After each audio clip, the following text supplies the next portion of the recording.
Study point channel के अंदर आपका हार्दिक स्वागत है। जैसे कि पिछली वीडियो मैंने बताई थी, जो फर्स्ट काउंसलिंग की लिस्ट आ गई थी, उसके आधार पर अभी क्या हम इस वीडियो के माध्यम से बताने जा रहे हैं कि जो भी स्टूडेंटों को जो कॉलेज वगैरह प्राप्त हुई हैं, ठीक है, जो भी काउंसलिंग आई थी वो उनको जो भी कॉलेज वगैरह प्राप्त हुई है, तो उसमें रिपोर्टिंग का प्रोसीजर क्या है, उसको आप कैसे देख सकते हैं, कैसे चेक कर सकते हैं, कौन से डॉक्यूमेंट हैं, क्या प्रावधान है आरपीएमसी के द्वारा। तो उसके लिए क्या है, आपको राजस्थान पैरामेडिकल काउंसलिंग की साइट खोलनी है। और साइट खोलने के बाद में जैसे कि सेम प्रोसीजर है। पहले अपन ने क्या किया था, नीचे आके यहाँ पर क्लिक टू एनरोलमेंट स्टेटस पे क्लिक किया था, ये जानने के लिए कि हमारे कॉलेज मिली है कि नहीं मिली है।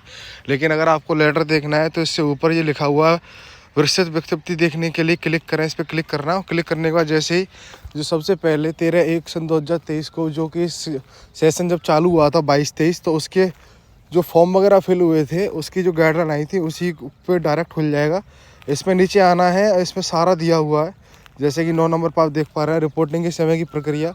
इसमें दिया गया है कि जिन भी स्टूडेंटों को कॉलेज मतलब उन्होंने भरी थी, ठीक है, चॉइस के आधार पर, तो अगर उनको कॉलेज से सेटिस्फाइड है, ठीक है, कई क्या है स्टूडेंट वगैरह ये है कि उस जो कॉलेज उनको लेनी थी वो नहीं मिल पाई थी, तो उसमें क्या है बहुत मूवमेंट लागू होता था, उसको प्रोसेस करते थे। लेकिन जो स्टूडेंट संतुष्ट हैं, जो रिपोर्टिंग करना चाहते हैं, तो उसके आधार पर क्या किया गया है कि रिपोर्टिंग के समय की प्रक्रिया है, जो महाविद्यालय जो संस्था है जो स्टूडेंटों ने भरे थे, अगर उनको मिल जाते हैं तो मिल जाने के द्वार में क्या करना है, वहाँ पर अपने मूल डॉक्यूमेंट लेके जाने हैं। और वो डॉक्यूमेंट क्या क्या हैं, ठीक है, और आपको क्या ध्यान रखना है, इसके बारे में इसमें बताया गया है। देखो, इसमें बोला राजस्थान पैरामेडिकल काउंसिलिंग के द्वारा नामांकन हेतु दस्तावेज जांच किए जाने के समय यह जानकारी में आता है कि महाविद्यालय संसद द्वारा दस्तावेज पूर्ण नहीं होने तथा दस्तावेज नियमानुसार नहीं होने के उपरांत भी अभ्यर्थी के प्रवेश अनुमति किया जाएगा। अर्थात ये बोला गया है कि जो इसमें डॉक्यूमेंट वगैरह दिए गए हैं, ठीक है, अगर वो प्रॉपर तरीके से पूर्ण नहीं होते हैं या फिर उनमें किसी प्रकार की कमी होती है, तो जो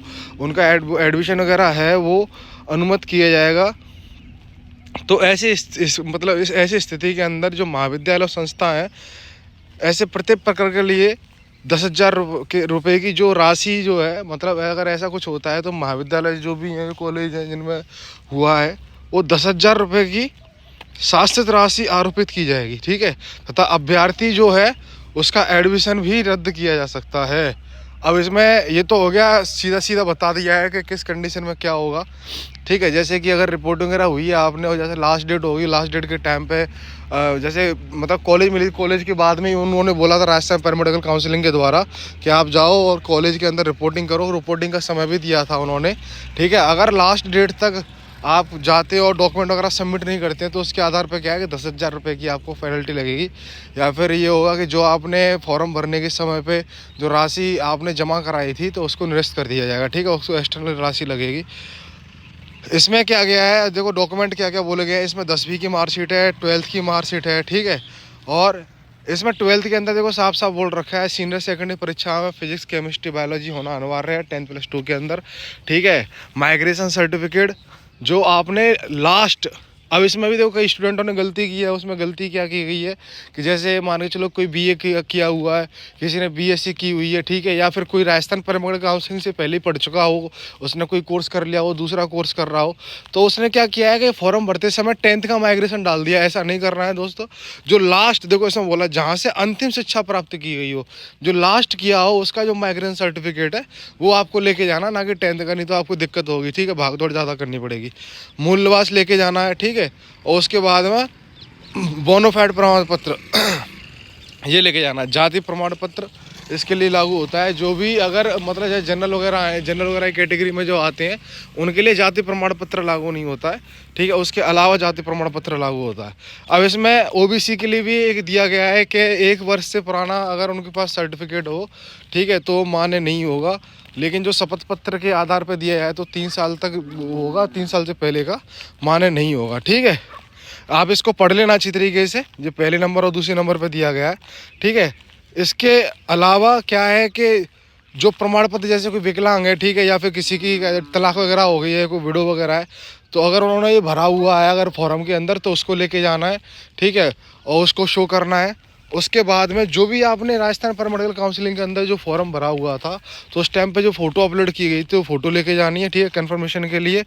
और आपका आधार कार्ड और फिजिकल फिटनेस सर्टिफिकेट लेके जाना है, ये बहुत इंपॉर्टेंट है। फिजिकल फिटनेस सर्टिफिकेट, ठीक है। वो क्या होगा, जो भी आपका जो हॉस्पिटल होगा जो लगता होगा आपके, जहाँ से भी आप मतलब रहते हैं, जैसे भरतपुर है, धौलपुर है, ठीक है, जैसे जयपुर वगैरह है, तो इन कंडीशन में क्या है कि जहाँ से भी आप रहते हैं तो उसका जो राजकीय चिकित्सालय है उसके अंदर क्या है कि आपका फिटनेस सर्टिफिकेट बनेगा। और फिटनेस सर्टिफिकेट के अंदर क्या है कि डिस्पैच नंबर होना चाहिए, ओपीडी नंबर और प्रॉपर दिनांक होनी चाहिए।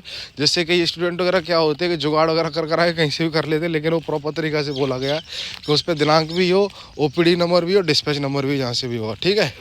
तो ये इस नोट के आधार पर राजस्थान पैरामेडिकल काउंसिलिंग ने साफ साफ यह निर्देश दे दिए हैं कि जो स्टूडेंट ये बोलते हैं कि सर हमारे डॉक्यूमेंट खो गए हैं इसलिए हम फोटो स्टेट लेके आए, आप इनको जमा कर लीजिए, तो राजस्थान पैरामेडिकल काउंसिलिंग साफ साफ ये बोल दिया है कि भाई अगर खो गए हैं तो जो थाना है उस पर से प्रतिलिपि प्राप्त करके लेके आए, जिससे यह क्लियर हो जाएगा कि तुम्हारे वास्तविक रूप से डॉक्यूमेंट खो गए हैं, ठीक है। उस कंडीशन में फोटो स्टेट वगैरह ली जाएगी।